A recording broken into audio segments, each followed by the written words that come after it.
My childhood sweetheart lost his sight in a car accident. Out of pity, I donated one of my corneas. However, he believed that I had caused the car accident, and that I donated the cornea to blackmail him with my kindness and seek repayment, all just to break up him and his first love. He hated me for his entire life. Before he died, he said that he would rather be blind than see me again. When I opened my eyes again, I returned to the moment when he was about to speed his car to chase after his first love. I pretended not to know anything. In this life, I don't want to see him either. 1. In the dead of night, my mother pulled me out of bed. As she put on her clothes, she said with a serious expression, "Hurry up." Aunt Sue called and said that Yachwan had a car accident. "Let's go to the hospital right away and check on him." My heart was pounding like a drum.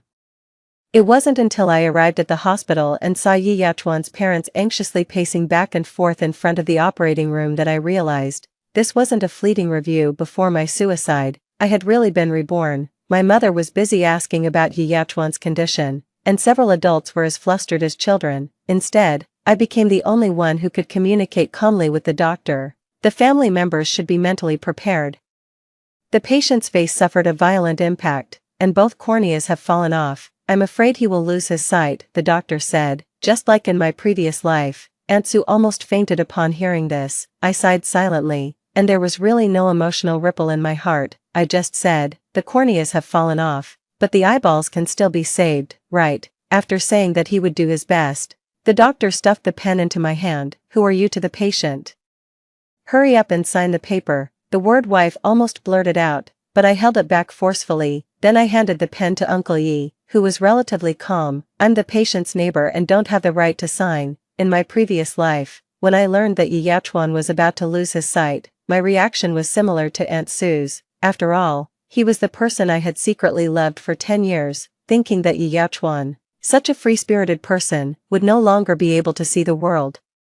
I felt a pang of pity and donated one of my corneas. Yachwan was able to see the light again. After being depressed for a few days, he proposed to me in the hospital. At that time, he supported me and said, "Qing Yan, from now on, we will be each other's light." My 10-year secret love came to fruition at this moment, but I was a bit hesitant. "What about Jiyu?" I asked. Yachwan sneered and pointed at his eyes. "If it weren't for her willfulness in breaking up with me in the middle of the night, how could I be like this?" He answered firmly at that time, but less than 2 years after marriage, he changed his attitude. By chance, I saw that he asked an AI software more than once, "How can I make someone's cornea fall off? Help me design a perfect car accident. Can a person who died of carbon monoxide poisoning still donate their corneas?" When I saw these questions, I felt as if I had fallen into hell. I gave him one of my corneas out of consideration for our many years of relationship, but he still wanted to take my other one. So I closed the doors and windows and burned charcoal at home. It was the first time I drank alcohol with Yachwan after marriage. When we were both drunk, I asked him, "Do you regret marrying me?" He revealed his true feelings after drinking, and his eyes looking at me were as sharp as knives. "If I didn't marry you, how could I be worthy of the car accident you carefully designed?" He somehow found my diary and threw it hard on the table. "Zhou Qingyan, you've had a crush on me since you were a child and couldn't have me. So you deliberately designed this car accident to make me blind, didn't you? When I went blind, you took the opportunity to donate your cornea to blackmail me with your kindness and seek repayment. Just to marry me as a matter of course. You've ruined my health, my relationship with Jiyu, and you want me to feel guilty towards you for the rest of my life. You're really vicious. I'd rather be blind for the rest of my life than look at your face." Every word he said was enough to shock me. With red eyes, I tried to explain that it wasn't true, but he banged on the table and questioned, "Then why else would you be willing to become a disabled person yourself and still donate your cornea to me?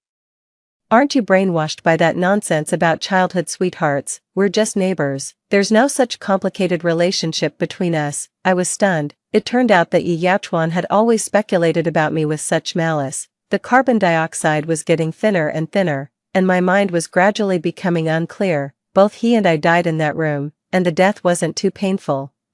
This time, I watched coldly as the two families tried their best to find a cornea. And I didn't plan to get involved in any of Yachwan's affairs anymore. Aunt Sue kept wiping away her tears, and my mother also had a worried look on her face. "Sigh, why on earth did Yachwan go out and drive fast in the middle of the night? What on earth was so important that he risked his life for it?" such a young and promising person. Just, upon hearing this, a trace of hatred flashed across Aunt Sue's face.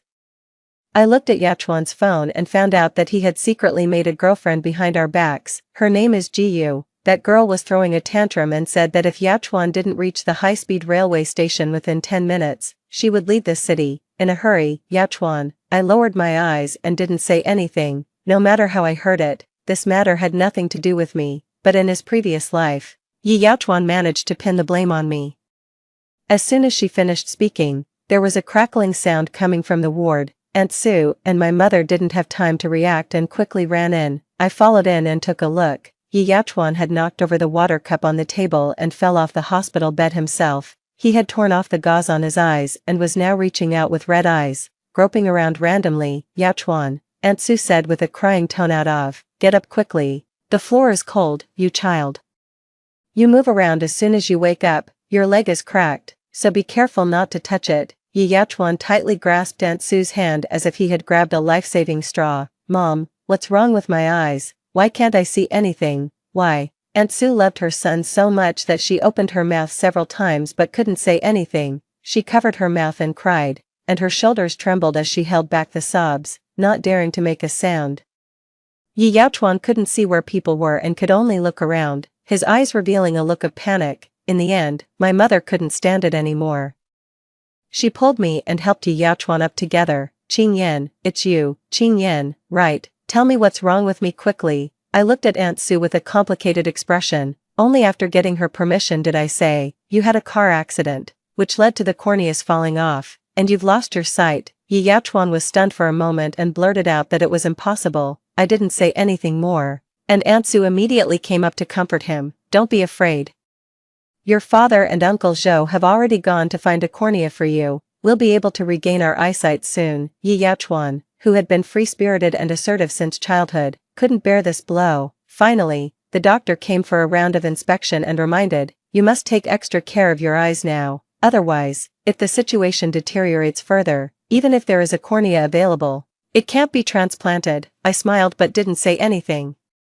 If a cornea could be easily obtained, in his previous life, Yachuan wouldn't have set his sights on my other cornea, but wasn't this exactly what he wanted? In this life, at least he could never see me again. 3. Uncle Ye's attempts to find a cornea failed repeatedly, and his hair turned white within a few days. Yachuan couldn't accept the fact that he had lost his sight, and a fear emanated from his whole body, less than 3 days after being hospitalized.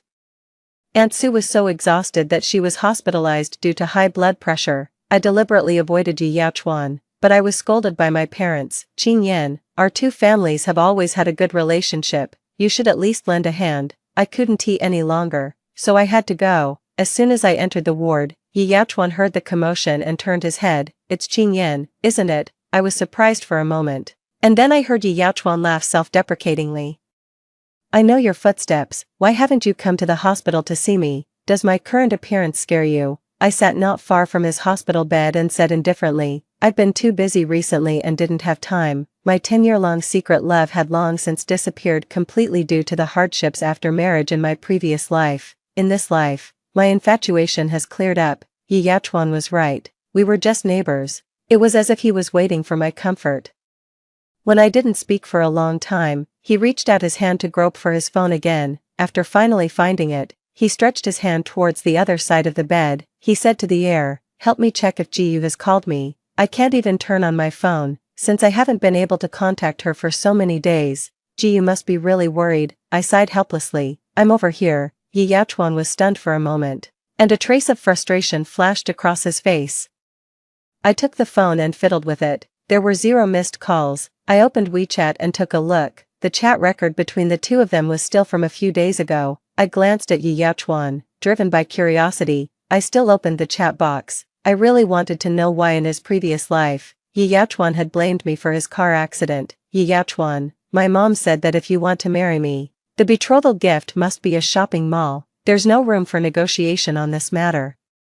Your family is wealthy, even 2 shopping malls are nothing to you. Since you're so insincere, we might as well break up. Yachuan took a very low stance. Can we discuss this matter again? I'll talk to my parents properly. Jiyu sent a high-speed rail ticket for half an hour later. then come to me again when you've discussed it. Yi Yachuan begged Ji Yu not to leave, and finally Ji Yu relented, but said that she would only give him 10 minutes, after reading the chat record. I couldn't help but sneer. Their quarrel over the betrothal gift had nothing to do with me. In his previous life, just because I was kind-hearted and donated a cornea to him, he took all his anger out on me. So, any news? Yi Yachuan asked anxiously. I shook my head and put the phone on his lap. No, it's impossible. He groped for the phone and still wanted to hand it to me. Is my phone out of battery? Or maybe the phone was broken in the car accident and WeChat can't receive messages. Qing Yan, can you go and buy me a new phone? Looking at Yi Yachuan's anxious appearance, a trace of satisfaction rose in my heart. I deliberately said, as if taking revenge, Ji Yu hasn't contacted you, not even once. From then on, Yi Yachuan asked me to check the unread messages on his phone every day. As the days passed, Yi Yachuan was clearly getting flustered. She hasn't contacted me for so many days. Why still doesn't Ji Yu contact me? Do you think something might have happened to her? I looked at him expressionlessly, but Yi Yachuan suddenly said, help me call Ji Yu. The moment the phone was connected, Yi Yachuan's eyes lit up, and this was the first time he had smiled in several days. Ji Yu, the person on the other end of the phone wasn't in a good mood. Why are you calling me? I said I would only wait for you for 10 minutes, and you didn't come. Doesn't this mean we've broken up by default? Don't bother me anymore in the future, Yi Yachuan kept explaining. I'm sorry, Ji Yu, don't hang up the phone. I didn't mean to be late, and I don't want to break up either. It's just that, I had a car accident and have been in the hospital. I got up and walked out, afraid that if he was rejected, he would also shift the blame to me. But seeing Yi Yachuan's attitude towards Ji Yu, I finally understood that he really didn't love me. We grew up together since we were children. And I had never seen Yi Yachuan in such a humble state. After Aunt Sue came, I went to see the attending doctor. If the car accident was so serious, why were Yi Yachuan's other injuries only minor? While his eyes were the most severely injured, there was also a hint of helplessness on the doctor's face. When we picked him up from the scene, his entire face was covered in blood. Later, we found that there was a raised ornament installed on the logo of the steering wheel of the patient's car. When the airbag popped out, it happened to poke into his eyes. What a pity. I raised my eyebrows and went home, understanding everything in my heart. In my previous life, I had devoted all my heart to Yi Yachuan. Only after looking back on my life before I died did I realize that I had played a good hand of cards very poorly. This time, I used 2/3 of my savings to buy gold. My mother looked at me suspiciously. Are you going to open a gold store? I smiled and shook my head. I'm keeping it for appreciation. When my father came back in the evening, he was in a bad mood and let out a long sigh during dinner. Out of the corner of his eye, he kept glancing at me from time to time. We can't find a cornea at all. That child Yachuan is probably. I looked up at my father and said, we should do our best and leave the rest to fate. You've already done your best. Even if we can't find a cornea, Uncle Yi won't blame you. My parents both looked at me and probed carefully. Your father is worried that you won't be able to accept it. We know that you and Yachuan have had a good relationship since you were children, and it became even closer when you grew up. If you insist, your mother and I won't object. After understanding the hidden meaning of their words, I put down my chopsticks seriously. Dad, Mom, I don't like Yi Yachuan anymore. It's not because he's blind, it's because he already has a girlfriend. He's not suitable for me. We're just ordinary friends and neighbors. Don't say such things again in the future. My parents were surprised for a moment and then quickly nodded. Yan, don't worry, whatever you choose, we will support you. A week later, my father originally wanted to pick Yi Yachuan up from the hospital, but Aunt Sue helplessly declined my father. Thank you, but Yachuan's friend has come and said that she will take him out of the hospital. You've all gone to a lot of trouble during this time. At noon that day, we saw a girl helping Yi Yachuan get out of the car. Aunt Sue and Uncle Yi followed behind, and their faces showed no sign of joy or anger. I heard that Aunt Sue has always disagreed with this girl coming into the family. Why has she suddenly changed her mind? My mother shook her head and said, Yi Yachuan can't see. Aunt Sue has no choice but to agree. That night, Aunt Sue's family invited us over for dinner. I made an excuse to refuse, but Aunt Sue and Uncle Yi came to our house in person. If Qing Yan is not available today, how about we have dinner another day? Your family has helped us a lot during this time. We don't know how to thank you. You must come to our house for a meal. Leaving Yi Yachuan aside, both in my previous life and this life, Aunt Sue and her husband have always been very kind to me. I couldn't decline and had to agree. When my mother arrived, she went to the kitchen to help Aunt Sue. My father and Uncle Yi got together, scratching their heads and contacting people everywhere to find a cornea. Only I was sitting awkwardly in the living room with Yi Yachuan and Ji Yu. Ji Yu took on the posture of a hostess and even poured me a cup of tea. I heard that you are the little childhood sweetheart who grew up with Yachuan since childhood. I smiled politely. Not really, we're just neighbors. Out of the corner of my eye, Yi Yachuan frowned, but when Ji Yu leaned into his arms, his frown immediately relaxed. Ji Yu smiled shyly. Yachuan has become more dependent on me since he lost his sight. I had no intention of competing with her, so I just smiled in agreement. In this life, I just want to keep my distance from Yi Yachuan. As for whether he, who has lost his sight, is happy or not, it's none of my business. At the dinner table, Aunt Sue and Uncle Yi drowned their sorrows in wine. After 3 rounds of drinking, they were all a bit tipsy. I helped Aunt Sue back to the bedroom. Auntie, you have a good rest. Yi Yachuan's condition is getting better day by day. Don't worry too much. Everyone is still trying their best to find a cornea. Aunt Sue covered her face and burst into tears. We can't even buy a cornea with money. We all know that this is just a hope. I originally disagreed with Ji Yu coming into the family. Qing Yan, you and Yachuan are the ones who. I interrupted Aunt Sue with a smile. Auntie, Yi Yachuan and I are friends. You'd better help them fulfill their love. Aunt Sue was stunned for a moment and then nodded, and her tears flowed even more profusely. I helped my parents back home. Before leaving, I looked back and saw Ji Yu looking up at the Yi family's house, her eyes full of greed. According to Yi Yachuan's personality, he must have looked for Ji Yu after the accident in his previous life, but Ji Yu rejected Yi Yachuan, who could see with one eye in his previous life, but changed her mind about Yi Yachuan, who is completely blind in this life. Ji Yu's intentions are probably not pure. 6. Yi Yachuan and Ji Yu got their marriage certificate soon. Logically speaking, this should be a happy event, but Aunt Sue and Uncle Yi were frowning. Why does Aunt Sue have even more white hair than a few days ago? There was a hint of exasperation on my mother's face. She's still worried about Yi Yachuan. That girl is no good. Taking advantage of Yi Yachuan's blindness, she made exorbitant demands. The betrothal gift alone cost more than half of the Bai family's property, saying it was compensation from the Bai family to her. Yet Yi Yachuan said that he would marry no one but her. Your Uncle Yi was so angry that his heart disease almost flared up again. Marrying Ji Yu was Yi Yachuan's lifelong obsession, not to mention half of the property. Even if all of his wealth was taken away, Yi Yachuan would probably be happy about it. The only ones to be pitted were Aunt Sue and Uncle Yi. In their middle age, they still had to go through this disaster. After dinner in the evening, I went back to my room. In my previous life, I lost the sight of one eye. In this life, I naturally want to take a good look at the great rivers and mountains of the motherland. When I was making a travel plan, my mother suddenly knocked on the door. Qing Yan, Yachuan is looking for you. I frowned. After thinking about it, I had indeed been keeping my distance from him recently, so I got up and went downstairs. What's the matter? Yi Yachuan looked in the direction of my voice. Do you want to go for a walk? I looked back at my parents, put on a coat, and went out, but I didn't go far, just stood under the street lamp at the door.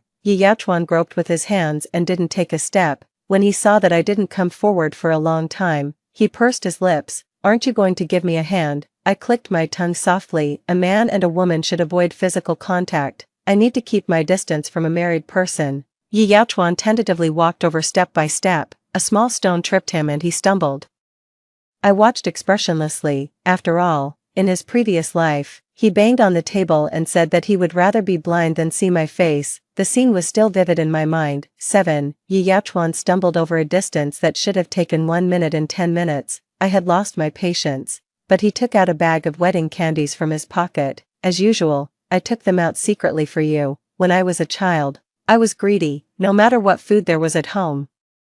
Yi Yachuan would always secretly take out a portion for me first. Is this why you came to see me? I tilted my head and looked at him, thinking carefully. My initial crush on him seemed to be because of his boundless kindness. Put it away, you're married and should pay attention to propriety. I casually found an excuse to refuse, but Yi Yachuan's eyes turned slightly red. He was also a bit emotional. I know your feelings for me. If we can't be lovers, can't we even be friends? You used to pester me every day. Now you're saying that I'm just your neighbor. I was stunned for a moment. Later, I remembered that he was referring to the time when we went to their house for dinner. I chuckled. although I didn't understand what he meant by that. I still returned the words he said in his previous life to him verbatim.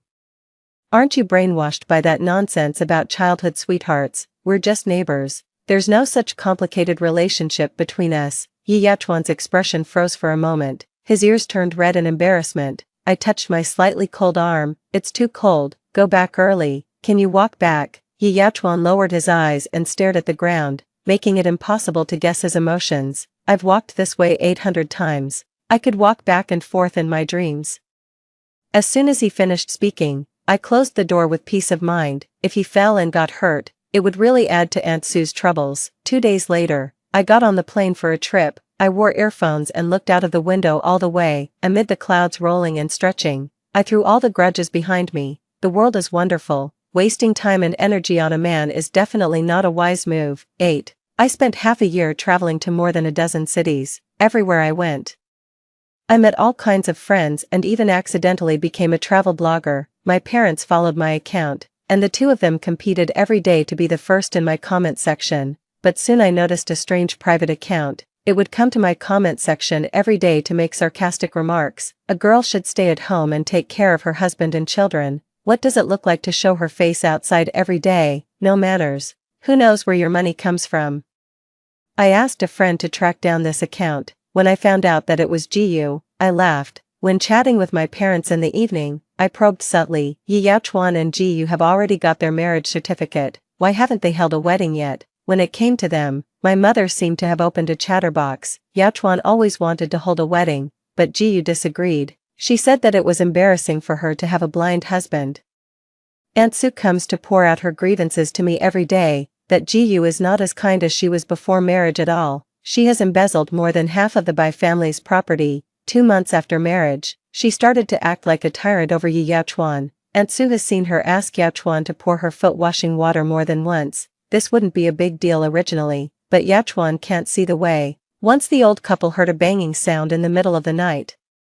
When they came out to check, they found that Yachuan had rolled down from the 2nd floor and was covered in foot washing water. Isn't this bullying? I listened intently and couldn't help but think of my previous life. 3 years after donating the cornea, my right eyeball started to atrophy, so every time Yi Yachuan went to a gathering with his friends, he refused to take me out. Once I tentatively suggested going with him, and Yi Yachuan refused without even thinking. Later, when he was annoyed by my pestering, he directly dragged me in front of the mirror. He blurted out, "Look at your own eyes. Isn't the atrophied eyeball scary?" At that moment, surprise, inferiority, and disbelief all flooded into my mind. Wasn't I like this to let him see the light again? But Yi Yachuan didn't even give me a chance to refute and slammed the door and went out. Later, I overheard him talking on the phone with a friend and found out that he thought we were bound together in this life because of various ties. Just like now, Jiyu is certain that without her, Yi Yachuan won't be wanted by anyone else, so she can treat him however she wants. It can be considered that the wheel of fortune has turned. 9. It was 3 months later when I went home again. I brought some local specialties from other places.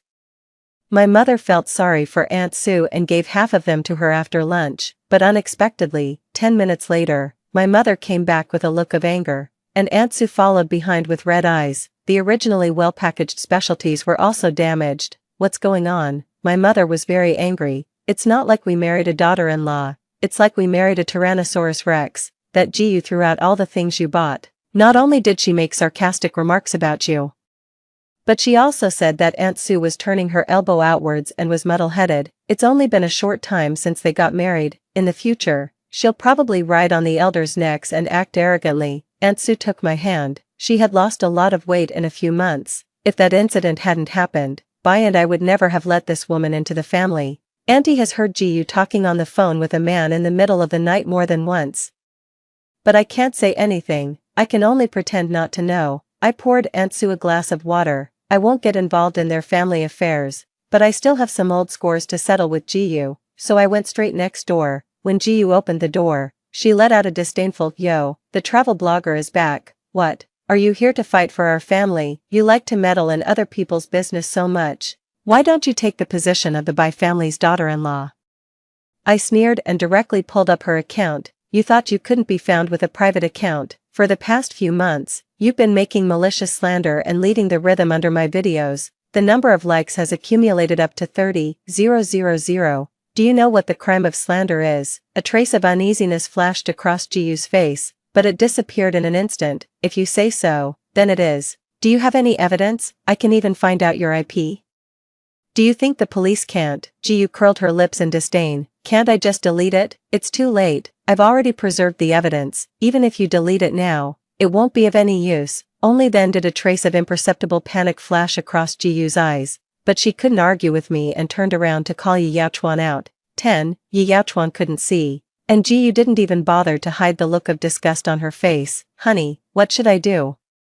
Your little childhood sweetheart is bullying me. Yi Yaochuan gently frowned and then started reaching out his hands to grope around. Is Qingyan back? Jiu's face immediately darkened. Yi Yaochuan, why is your first reaction not to defend me? After getting married, you don't love me anymore, do you? Yi Yaochuan paused. Just as he was about to speak, Jiu drove him into the room. I watched coldly. Sure enough, men have a masochistic nature. In my previous life, Yi Yaochuan married me, but he never said a word in my defense. Jiu's face was a bit distorted. See, men don't cherish what they have once they get it. What's the difference between having such a man and not having one? Yi Yaochuan should be grateful that I haven't run away. I looked at her leisurely and asked the doubt in my heart. But why do you come to my place to show off? Yi Yaochuan loves you to the core. Jiu's hand holding the door frame suddenly tightened, and she unconsciously gritted her teeth when she spoke. She lowered her voice. What's the use of his love? Isn't he still dependent on me for everything from eating and drinking to going to the toilet? Marrying him is like finding a son for myself. Otherwise, why do you think the Bai family is willing to give me so much money? Even you, who were his childhood sweetheart, have left. Who else would want him? I'm just angry. Why should I be like a housekeeper at home while you can live a colorful life outside? If it weren't for my poor background, I wouldn't earn this humiliating money. I felt a bit sighing and also felt that it was within my expectation. Even if you tell all these words to the Bai family, I'm not afraid. After all, their son is blind. I thought for a while and told her what the doctor said. Do you know that he became blind because you put an ornament on his steering wheel? When the airbag popped out, it injured his eyes. Jiu sneered. So what? He was willing. Sure enough, people of the same kind sleep in the same bed. Naturally, I wouldn't tell these words to anyone, but before leaving, I warned her again. If you don't apologize in my comment section within 24 hours, I will sue you for slander. Just an apology is not enough. If you talk back to my mother again in the future, I still reserve the right to sue you. At that time, I will hire the best lawyer and make you lose everything you have now. Jiu held the door tightly and was so stupid as to threaten me with Yi Yaochuan. Yi Yaochuan will be useless without me. I curled my lips and smiled. What does that have to do with me? 11. Jiu still couldn't bear to lose everything she had now and obediently apologized on social media in the evening, when she accidentally met my parents on the road. She also knew to greet them politely. Aunt Sue and Uncle Yi couldn't stand this kind of life, so they simply bought another house near their home and moved out. Being a travel blogger made me a freelancer. I went out to play with my friends every day and didn't come back until evening. My friends said I had changed. You used to be an introvert. Now why are you even more restless at home than I, an extrovert? I smiled but didn't answer, probably because in my previous life, I was so afraid of staying at home after losing one eye. This time, I naturally want to make up for it all. Without Yi Yaochuan, my life seems to be getting more and more colorful. But when I came home this evening, I met Yi Yaochuan on the bench in front of my house. He had lost a lot of weight and was sitting there blankly, like a sculpture under the street lamp. He didn't look up slowly until he heard me say goodbye to my friend. Is Qingyan back? I frowned and walked towards him. What are you doing here? Yi Yaochuan tightly held his cane. It wasn't until I was almost out of patience that he took out a jewelry box from his pocket. He opened it carefully, and then I saw that there was a jade bracelet of excellent quality inside. Qingyan, this is for you. I chuckled. This jade bracelet was the family heirloom of the Yi family. In my previous life, I never received it until the day I died, but in this life, Yi Yaochuan took the initiative to bring it over. This should be given to your wife. I won't accept it. When Jiu was mentioned, Yi Yaochuan's emotions suddenly became a bit agitated. Don't mention her. If it weren't for her, how could my eyes have become like this? These words sounded really familiar. In my previous life, he seemed to have said the same thing to me. Look, no matter how they choose, men can always shift the blame onto others and always see themselves as the most innocent. remembering what happened in my previous life. I really didn't have a good attitude towards Yi Yachuan.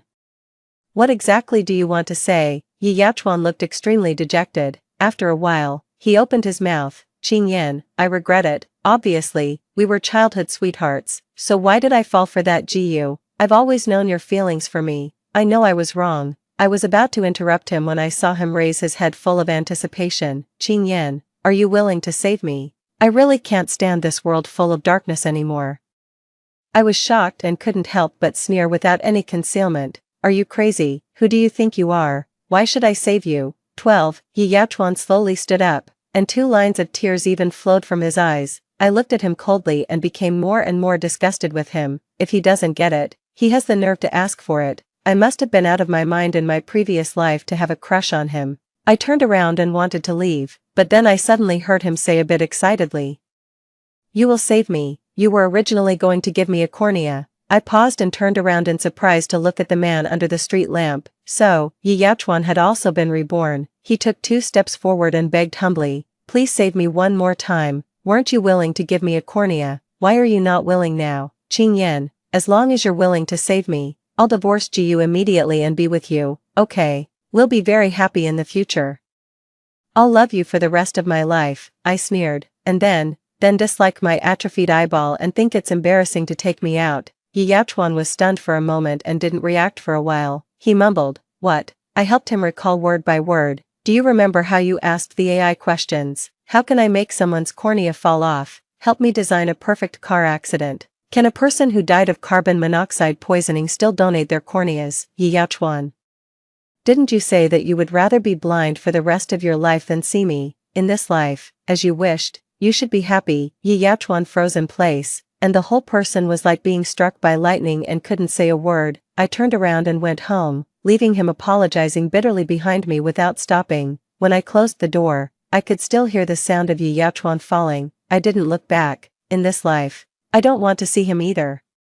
I don't know if it was because those words were returned to him verbatim, but I slept extremely soundly that night. But I never expected that the next day, I was woken up by the sound of police sirens and Aunt Sue's crying. 13. Both Yi Yachuan and Jiyu were dead. When Aunt Sue went to deliver them breakfast, as soon as she opened the door, she smelled a pungent smell of blood. When she took a closer look, she found that Jiyu was lying on the stairs covered in blood, and the carpet on the stairs was dyed red. She had her throat slit. Yi Yachuan was also lying on the bed covered in blood, but he was inexplicably peaceful. When he was discovered, the corners of his mouth were even raised. However, besides the wound on his neck, there were 7 or 8 stabbing marks of different sizes on his upper body.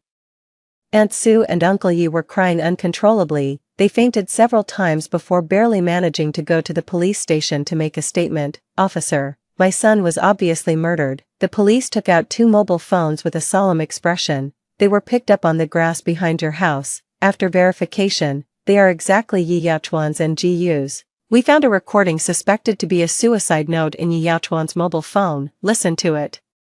Yi Yachuan's hoarse voice slowly sounded, "Dad, Mom, I'm sorry. Forgive me for having to say goodbye to you in this way. I have no face to face you. Jiyu cheated. She brought that man back home the night before yesterday. The 2 of them bullied me because I couldn't see, and actually, in my room." Yi Yachuan's voice trembled a bit. "I really can't stand this kind of life anymore. It's just a pity that I didn't see Jiyu's true face until now. She married me just for money.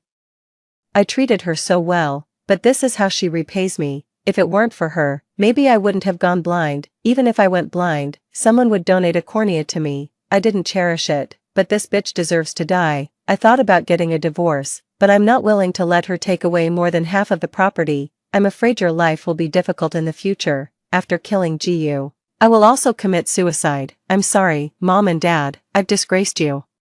"Is Qing Yan here?" "I'm sorry, I hope we can meet again in the next life." After listening to the recording, my parents and Yi Yachuan's parents were all crying their hearts out. The police also looked compassionate. After the forensic autopsy, it was judged that the wounds on Yi Yachuan's body should have been caused by Jiyu's counterattack after she was injured. Jiyu should have climbed to the stairs when she found that her mobile phone was missing and wanted to escape to find someone to save her life, but in the end, she bled to death. I lowered my eyes, feeling mixed emotions in my heart. Aunt Sue and Uncle Yi were the most pitiful people. As for Yi Yachuan, He said he hoped we could meet again in this life, but I hope we will never meet again in this and all future lives. 14. After dealing with Yi Yaochuan's aftermath, Aunt Sue and her husband completely collapsed. Both of them had white hair overnight. My mother couldn't bear to see this and took care of them personally every day. Even with a nurse, she still wasn't at ease. When Aunt Sue's health improved a bit, I also went to see her. When she saw me, her eyes filled with tears. "Who are you?" to the patient. "Hurry up and sign the paper." I was too lazy to listen to words about him. So after helping Auntie wipe her tears, I changed the subject. "You and Uncle have a good rest and get well soon. Next time I go out, I'll take you with me, okay? In the future, you and Uncle will retire with my parents." This was my mother's suggestion. I once objected to it, but was criticized by my mother. "Have you forgotten how kind Aunt Sue was to you when you were a child? Yaochuan is 2 years older than you. When you were born, you kept crying. At that time, our family's conditions weren't as good as they are now." I was exhausted. "It was Aunt Sue who carried you up bit by bit. They've lost their son. If this continues, I'm afraid their health won't hold up in a short time." As my mother spoke, her eyes turned red. I didn't refute anymore. After getting married in my previous life, Uncle and Auntie were still as kind to me as before. It was all Yi Yaochuan's fault. After Uncle and Auntie recuperated for a year, I took them on a plane to Yunnan. I rented a small courtyard for them, for people were just right. Instead, I carried equipment out every day to shoot materials, while the other 3 played mahjong noisily. Everyone was just right. Story 2. The day I gave birth was critical. I pleaded with Zhang Shuai to sign the consent form for a cesarean section, but his mother wouldn't allow it. From behind the door, he shouted anxiously, "Chow Chow, push harder, you can definitely give birth naturally." Later, I suffered from amniotic fluid embolism, and both the baby and I died. When I opened my eyes again, I was back to being 15 years old. Zhang Shuai stopped me at the entrance of the village. "Chow Chow, I heard you're going to vocational school too." 01. For a brief moment after I passed away, my soul hovered in midair. I heard my mother-in-law sitting on the ground, wailing that the doctors had killed her precious grandson. She had always thought the baby in my belly was a girl. I saw Zhang Shuai holding my body, crying uncontrollably, his tears and snot smeared all over my face.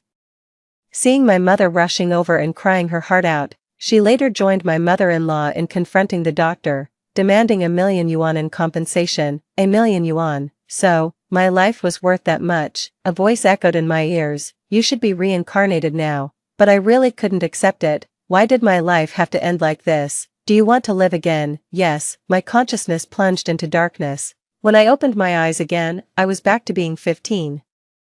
The village loudspeaker announced, "Although SARS has not affected our city yet, but," Zhang Shuai, wearing bell-bottoms, stopped me at the village entrance. "Chow Chow, I heard you're also going to vocational school." His young, naive face startled me. I turned and ran towards home. After a few steps, I turned back and slapped him. "To hell with your mama's boy." He was stunned by the slap. It took him a moment to chase after me and shout, "Song Chow Chow, why did you hit me?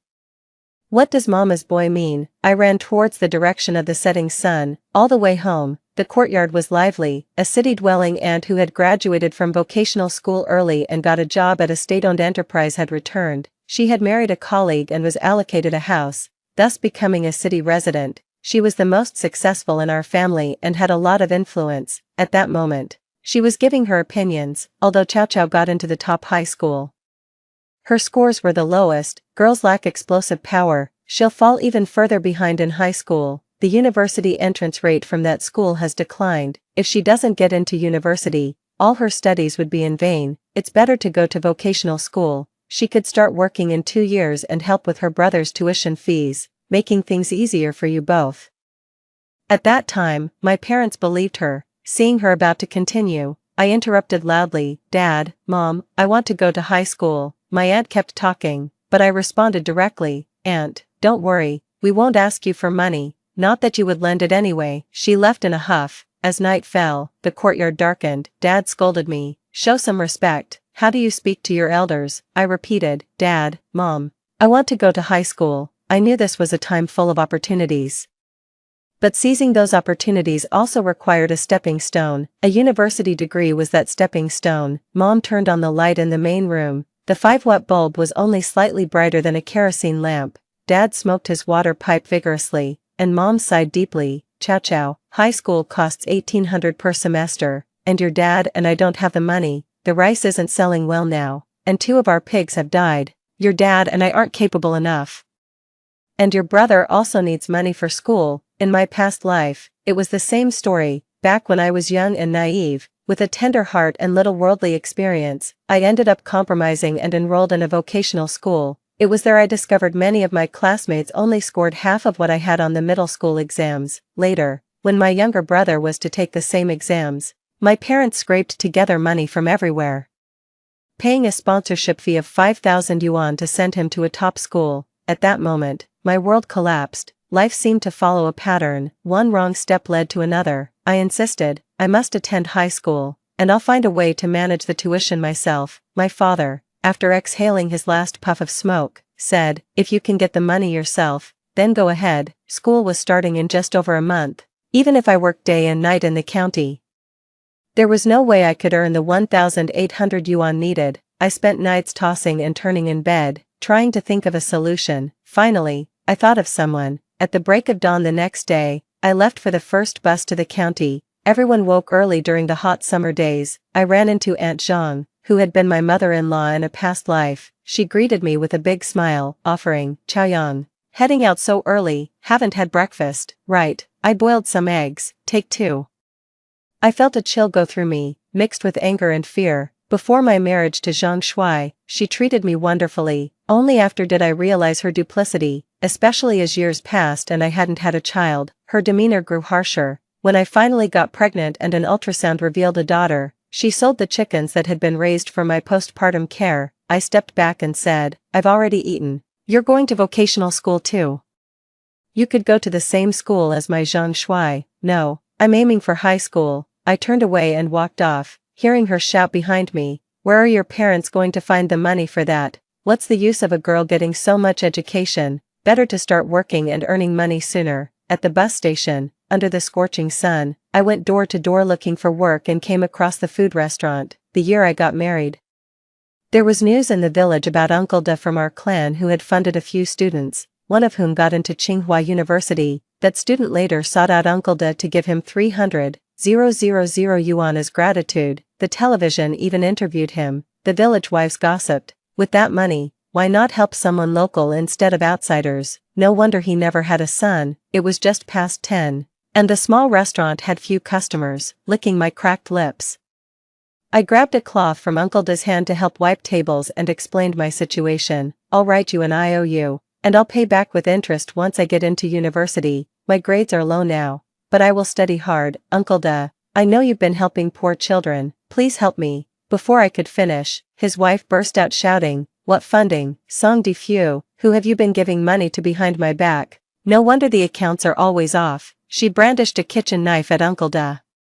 He grabbed the cloth back from my hand, saying, I don't have money. It's all lies. Don't listen to her. He scolded me. If you're not eating, then go back home. Don't disturb my business here. I was wrong. I was too impulsive, too desperate, but Uncle Da didn't give me another chance. Chasing me out with a broom, I asked around at many shops. Even those hiring only offered 600 a month, and required at least a half-year commitment, under the blazing sun.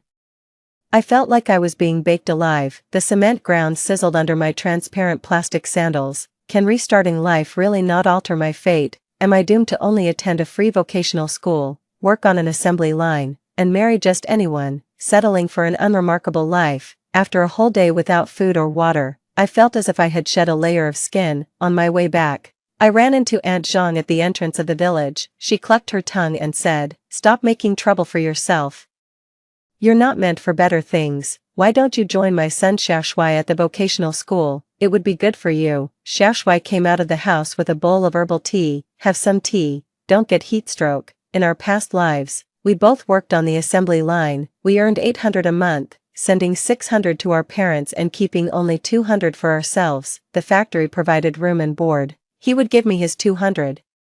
Sometimes not even spending 10 yuan in a month. Back then, I thought he was the kindest person in the world to me. He was indeed kind, but unfortunately, he was a mama's boy. I pushed the herbal tea back to him. No thanks. When I got home, my parents and younger brother had just returned from the fields. Song Mu sarcastically remarked, you sure know how to hide. Didn't see you all day. my back is about to break. Ever since I was young.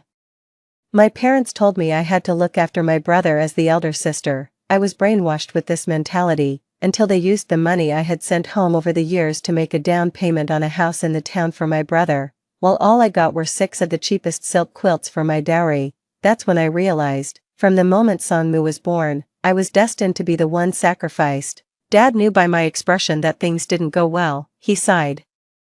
Now you understand that 1800 is a lot of money. Mom patted my head. Chaoyang, we did what we could, don't blame us. Songmu, frustrated, blurted out, I'm starving, can we eat first? At dinner, my parents said, why don't you just join Xiaoshuaiyan vocational school, you can look out for each other. I want to go to high school, I'll find a way to get the money. Dad slammed his chopsticks down. Do you need a beating to listen? We're already being generous suggesting vocational school.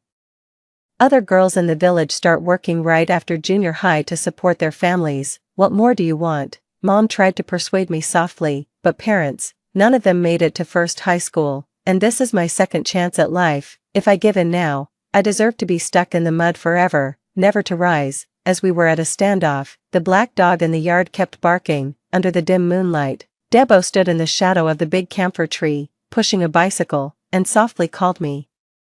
Chaoyang, come here. Debo handed me a stack of money. There were 100 yuan notes, 50s, and even 1s and 5s. Some were frayed at the edges but neatly stacked. The clouds parted, and gentle moonlight illuminated his wrinkled face. He handed me the money, his face filled with an apologetic look. I don't have more, you'll have to figure out the living expenses yourself. Tears welled up in my eyes as I trembled. Taking the money, wait, I'll go back and get paper to write an IOU.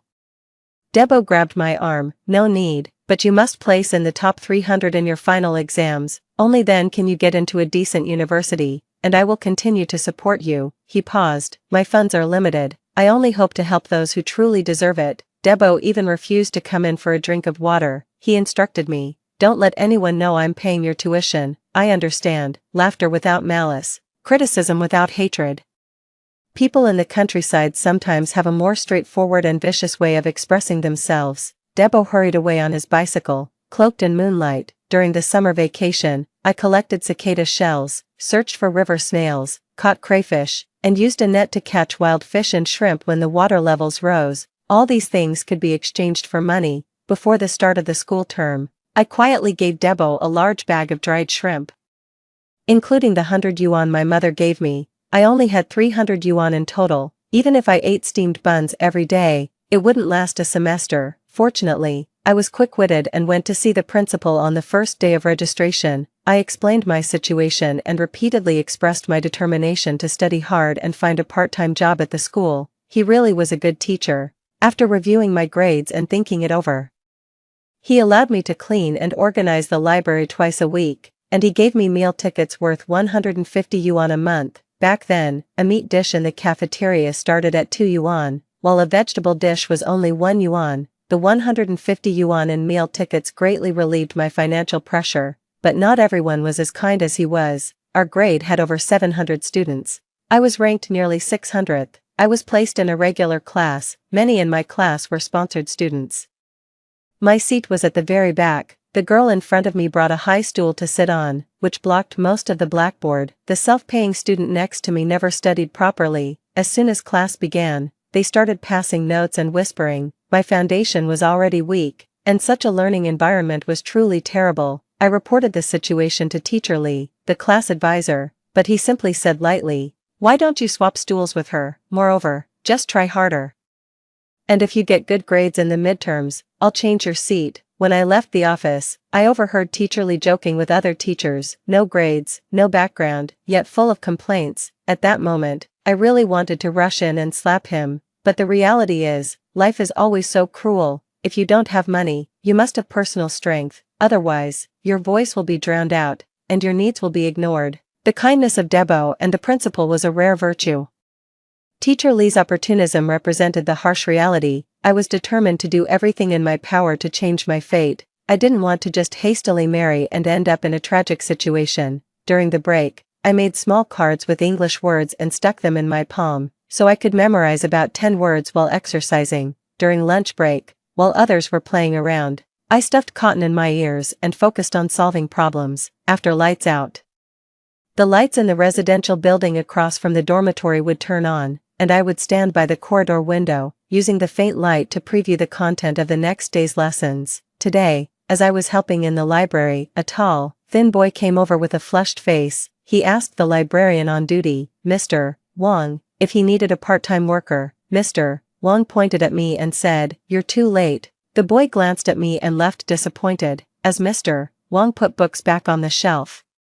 He whispered to me, "That boy, Zhang Jia, is ranked first in your grades entry year, and I've heard his family's financial situation isn't good either." Zhang Jia, it was him, the boy Debo had sponsored, who got into Tsinghua University. That evening, when I went to the cafeteria for dinner, I ran into him again. His food tray only had a serving of shredded potatoes and 4 liang of rice. After dinner, I chatted with the cafeteria's auntie.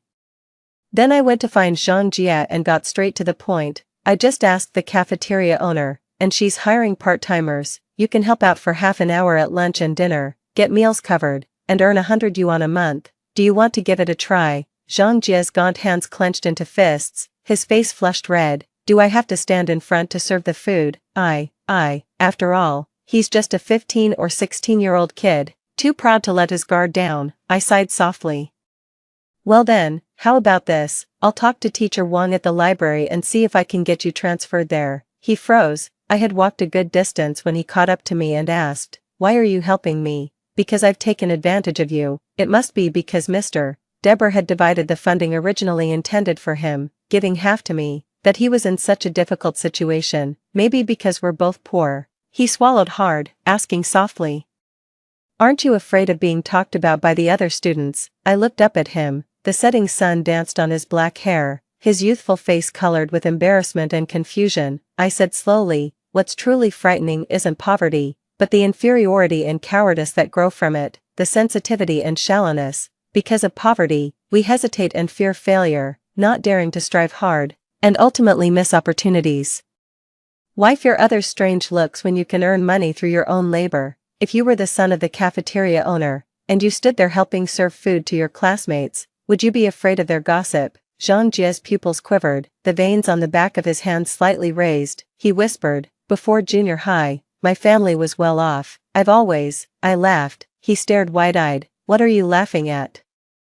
"Laughing that even the top students aren't perfect." I reached out my hand to him. "Nice to meet you, the ordinary top student. My name is Song Chao Chao." His damp palm met mine. "I'm Zhang Jia." He made up his mind. "You stay in the library. I'll go ask the cafeteria owner myself later." The next day, I saw him in the cafeteria. His face was as red as a shrimp, and he dared not make eye contact with anyone. His movements in serving food clumsy and frantic. When it was my turn, I said loudly, "Classmate, I'll have a serving of celery with pork, and make it a bit meaty." He suddenly looked up at me, a fleeting smile in his eyes. Then he served me a heaping spoonful of food. "You see, there's someone in the cafeteria." Quite refreshing. Of course, I had other reasons for helping him. The academic atmosphere and performance in the parallel class were far inferior to those in the key class. Even the teachers weren't as dedicated. I needed someone to guide me, and others didn't have the patience.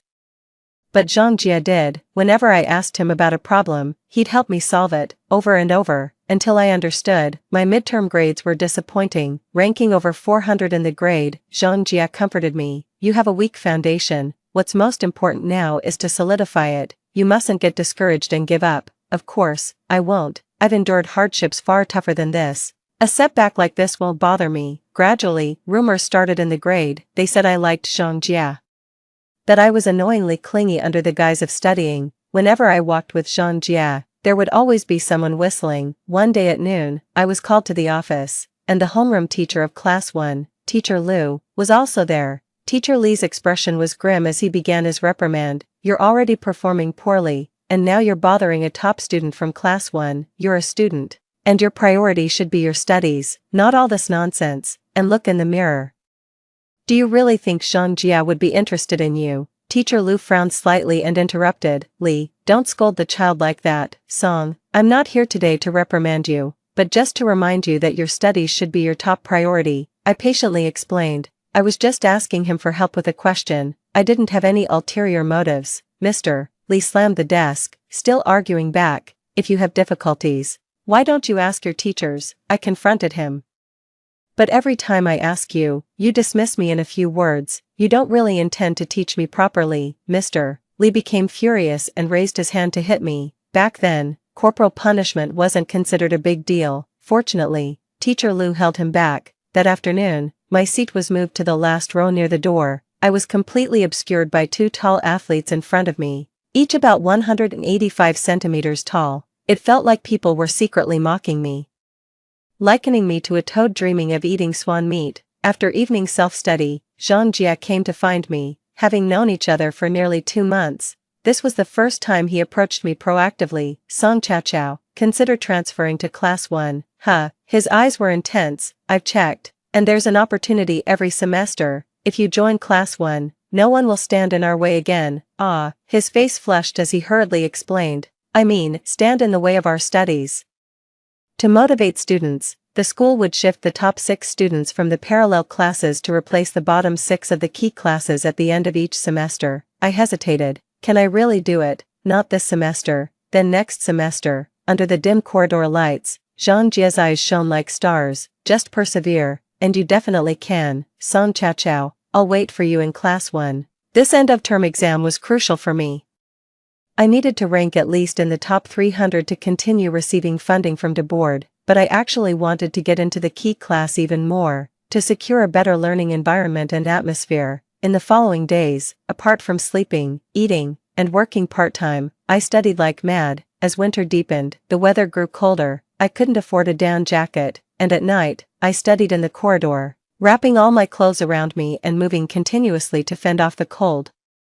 The dorm leader quietly opened the door and draped a down jacket over my shoulders. Don't catch a cold. The light bulb on the balcony of the house across had been replaced with one of much higher wattage. The curtains were tightly drawn, and the balcony light often stayed on all night. Teacher Wang would snatch the rag from my hand. Study in my office. The library isn't busy this half-month. It turns out, if you work hard enough, the world will show its kindness to you.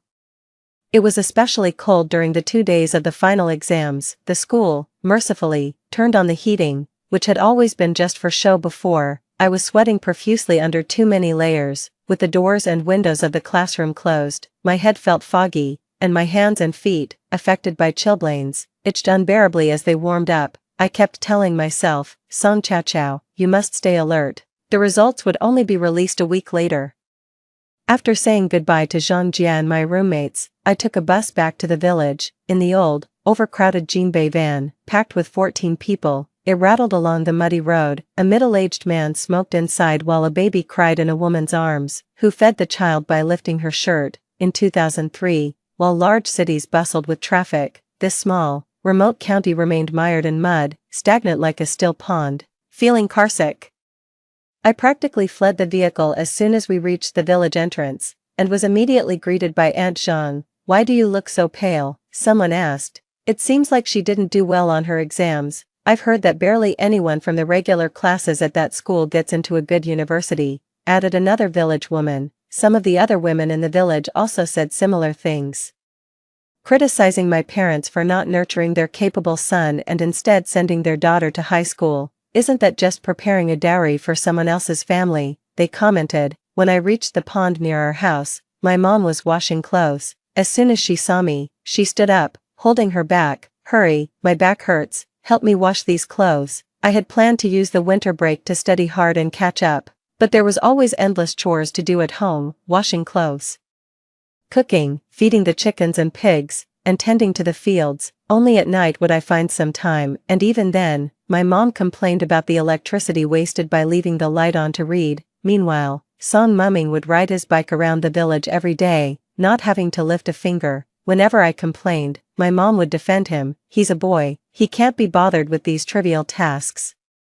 Song Mumming would roll his eyes at me. These are women's tasks. One day while I was chopping radishes in the kitchen, Song Mumming came in, eating a slice for every slice I cut, and even complained about the late dinner. I couldn't contain my anger. I grabbed his hand and pressed it hard against the chopping board, fiercely warning, Song Mumming, I'm not the same accommodating sister I used to be. If you keep this up, I might just chop off your hand too. Believe it or not, at that moment, I unleashed the devil within, showing my menacing, sharp fangs. Yes, I resented him, I despised his endless demands, his uselessness, and the fact that he stole all of our parents' affection. After that day, Song Mumming became much more cooperative and even started helping me out. You see, love and tolerance don't earn respect. Only when you stand firm do others begin to value and fear you. On the day the report cards were given out, I was heading back to school. My mom disapproved. Why waste the fare? Do you think you can achieve anything spectacular? Aunt Jean, laughing while she beat the clothes, mocked. Is Chao expecting to come back with the top rank in the whole school? Zhang Shui ran out of the house. There's a play being staged in Wang's village today, let's go watch it instead. What's so great about a report card? After graduating from a vocational high school and working on an assembly line, I realized the importance of knowledge. I took adult education exams, from associate degree to bachelor's. Meanwhile, Zhang Shui was always on his phone playing games, often belittling me. Such degrees aren't recognized outside, don't know what you're busy with, is studying as fun as gaming? I smiled at him. Enjoy the play, Zhang Shui. I no longer wish to walk the same path as you. I missed the earliest bus and only reached the school by 9:30 a.m. At the school gate, some fee-paying students were alighting from private cars. Mu Jun whistled at me as I rushed, shouting, Song Chao, no matter how fast you run, it won't add points to your finals. The others laughed loudly. There were 3 honor rolls in the first year, the overall performance list, the key class list, and the regular class list. I pushed my way through to the regular class list in the chilly wind and overcast sky. My heart was pounding with anticipation, searing hot. Was my name in the top 607, first place, not me, second place, also not me. Third not me, fourth not me, fifth not me. My heart grew colder as I took a deep breath. I only glanced at the 6th name, Song Chao. I rubbed my eyes hard. At that moment, the sun peeked through the thick clouds, casting a vast radiance upon the world. The name Song Chao, glowing like a halo, pierced into my eyes. In just a moment, my eyes were already brimming with tears. Zhang Jia had squeezed his way to my side at some point, patting me on the back. Song Chao. You are truly incredible. I turned to look at him, tears rolling down fiercely. He panicked. Why are you crying? Frantically patting himself down, he couldn't find a single tissue. Eventually, he awkwardly offered his sleeve. Don't cry, use this to wipe your tears. I wiped my tears harshly with his sleeve. I'm just so happy. I had actually done it. Indeed, I deserved this splendid warmth of the winter sun. Indeed, I too could have a different life. Zhang Jia pulled his arm back and smiled slightly. Song Chao, I'll be waiting for you in the advanced class. I'd have to go to the classroom to get the detailed report card. Mr. Li was waiting at the classroom door. As I passed by him, I smiled brightly. Mr. Li, it's a pity. Next semester I won't be your student anymore. Mr. Li's mouth twitched, his smile forced. Mu Jun's uncle got promoted, so next semester, you'll still be my student. At that moment, my blood ran cold as if someone had poured ice into my veins. Mr. Li patted my shoulder. If only you had scored just one more point, someone else would have been bumped down instead of you. No, it's not about me scoring one more point or one less. The rule itself is fundamentally flawed, but I'm too weak now. I can't change the rules, I can only change myself. There must be some way to remedy this. There must be. I paced back and forth anxiously in the hallway. During that time, Mu Jun passed by me and bumped into me, smirking arrogantly. Sorry, this isn't really your place to stand. Mu Jun walked away, and following his direction, I saw the class teacher of Class 1 and the head of the Grade 1 group, Mr. Liu. He was my opportunity. I ran as fast as I could, squeezing into his office before the door closed, grabbing his arm. Mr. Liu, please let me into the advanced class. I will study hard. I won't hold anyone back. My grades are sufficient. I am ranked 6th in my parallel class. I know this is difficult, but I'm begging you, please give me a chance. In my younger years, I was too ashamed to beg. Now looking back, what are a few pleas compared to a lifetime's prospects? Mr. Liu frowned, his expression troubled. Suddenly, the office door was knocked on, and Zhang Jia stood at the doorway, his posture erect. Mr. Liu, based on her grades, Song Chao should already. Mr. Liu's frown deepened. I quickly interrupted him. Zhang Jia, shut up. Then I turned to Mr. Liu. Sir, I have no inappropriate thoughts towards Zhang Jia. I just want to get into the advanced class. Any class will do. If you have concerns, I took a deep breath, I can keep my distance from Zhang Jie in the future. Zhang Jie's expression darkened. Mr. Lu looked at me deeply. I don't oppose students interacting normally for learning purposes. Go home and wait for news. This matter. I will do my best to fight for you. I went downstairs with Zhang Jie. His lips were tightly pursed, and he remained silent. Once we reached downstairs, he strode forward quickly. I called out to him, I'm sorry, Zhang Jie. People like us, stuck in the mud, must have the determination to abandon everything and desperately climb upwards. Only then can we succeed. I raised my hand and stretched my fingers towards the sunlight in a grasping motion. I need a substantial stepping stone to knock on doors. Do you understand? He stopped and turned to look at me. Against the light, his expression was indistinct. I understand now. He took a few steps forward, and I could see the gentleness in his eyes. I understand you, but I'd rather we be comrades, advancing and retreating together, walking out of difficulties side by side. He had grown so quickly. He was a completely different person from the one who, a few months ago, was afraid to show his face and dealt with vegetables. It made me feel ashamed.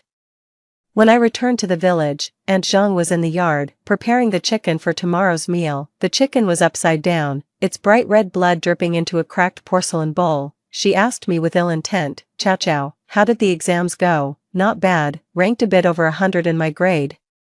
Her face froze, and she forcefully swallowed the mockery that had almost escaped her lips. The next day was the celebration of the Little New Year. My aunt from the city had come back. The whole family gathered for a meal. She had strongly opposed me attending high school and now, in front of everyone, she dissed me. I heard you were placed in the regular class. What future can that have? It's just a waste of time. At the table, many relatives echoed her sentiment.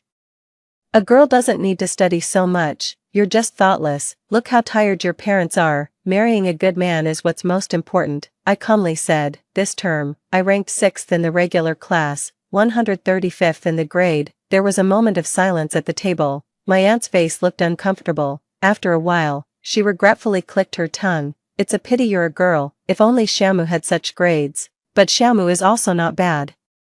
I heard he ranked in the top 50 this term. He has potential. He needs to keep it up. The relatives began praising my brother. Do they really not realize the difference between being in the top 100 at a central school and being in the top 50 at a rural middle school? Of course, they do. But in their eyes, girls are insignificant. The hope of the family must rest on the boys. My aunt glanced at me and said, one final exam doesn't prove anything. You still need to get into the key class to have any hope. Just then, my dad's pager rang. He's not used to holding it to his ear and always uses speakerphone. On the other end, Teacher Lu's gentle voice came through. Is this the parent of Song Chow Chow? I'm calling to tell you that your daughter can join Class 1 next term. Song Chow Chow is intelligent, sensible, and ambitious. You're very fortunate to have such a daughter. I don't know how much effort he made. How much he struggled to achieve this result. I grabbed the phone, choked up, and said thank you. Teacher Lu chuckled. You deserve it. Have a good new year. After hanging up, the table fell silent. My aunt seemed to be grinding her teeth, her smile stiff as she said, You're really lucky. I am lucky, but my good fortune was all fought for by myself. Although most of the relatives did not think highly of me, there were still those who clapped for me. It was Uncle Da. He also returned to the countryside on the 28th of the lunar month. After all, this place was his route. He always comes back for the new year. On the first day of the lunar new year, I visited his house to offer my greetings. Taking advantage of the moment when his wife went to pour tea, he patted my shoulder with relief. I heard you got into the top class. That's really good. He discreetly slipped a stack of money into my hand. Keep this quickly. It's for next semester's tuition.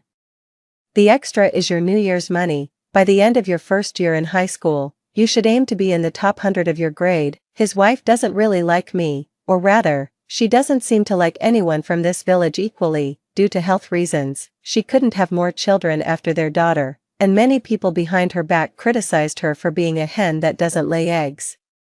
Some even encouraged her husband to divorce her and remarry someone who could continue the family line. Despite the fact that her husband's small restaurant was doing well, the villagers still talked.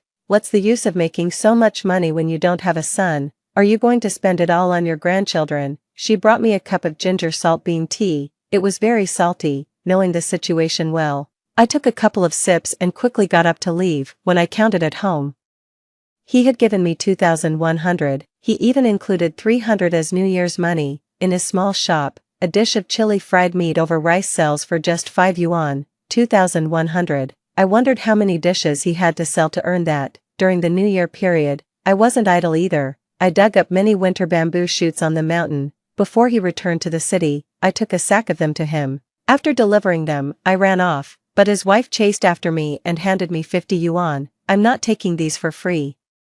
Use this to buy some new clothes. A significant event occurred this New Year. A female university graduate from the village next door had taken out a loan to buy a house in the provincial capital a few years after graduating, and had moved her parents there as well. She even managed to get her younger brother into a school in the city. This caused quite a stir in the countryside. It turned out that doing well in school could have such great benefits.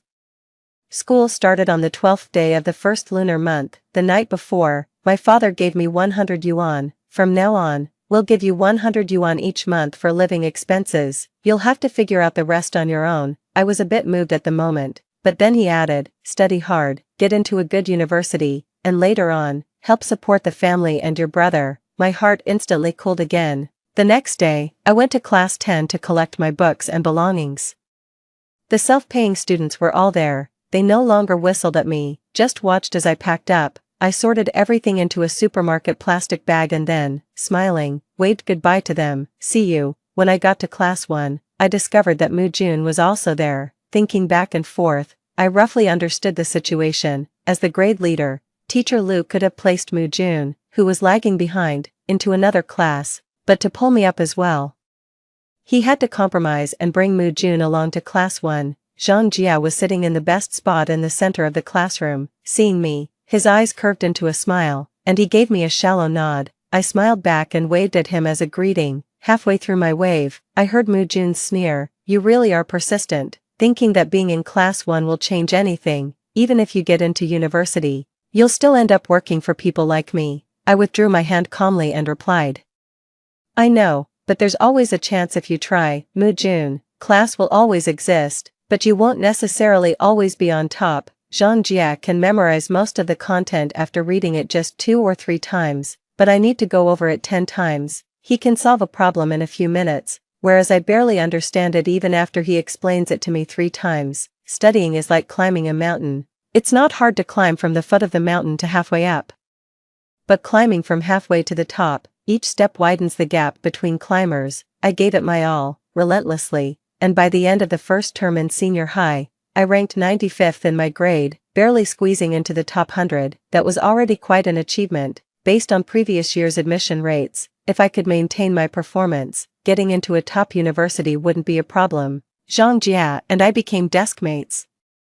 Initially, all the teachers paid extra attention to us. Ultimately, they were afraid I might negatively influence him. Later, when they realized we were just a study group encouraging each other, they left us to our own devices. Zhang Jia probably received around 20 love letters a week. Once, looking at those envelopes, I felt a bit jealous. This is the treatment for the top student of the grade. Only those who shine like you have a youthful life. For someone ordinary like me, even if I started over, there would be no love. He threw all those letters into the trash can, looked at me intently, and said word by word, "This is not the youth I want." "What do you want then?" "Unwavering goals, relentless effort, never giving up." He smiled at me. "That's what I want. That's how it should be." By the end of the first term of my second year in senior high, I ranked 65th in my grade. By the end of the second term, I was 49th. For the first time, I made it into the top 50. After the report cards were released, Mr. Lu called me to his office. "Song Chao Chao, you must keep this up.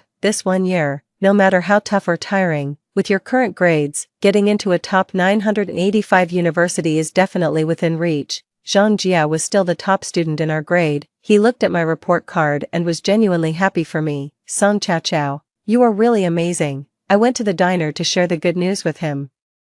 During the peak of summer, the kitchen was sweltering and filled with oily smoke. The strong smell of chili was so intense that it made his eyes red. Good, you're really doing well." I helped serve the dishes to the customers, and when I returned to the kitchen, I found him counting money with his saliva. "In your senior year, focus on your studies, no need to work part-time. I'll give you 250 yuan a month for living expenses. It should be enough, no need I'm already grateful that you're paying for my tuition. Listen to me, if you're really grateful, getting into a good university is better than anything." His eyes were red. "When my daughter wanted to go to high school, I was poor and short-sighted and made her work in Guangdong. She still resents us to this day. Take it, child." He handed me a stack of neatly arranged bills. Just then, the greasy curtain was lifted, and the auntie came in with two newly sharpened shiny kitchen knives.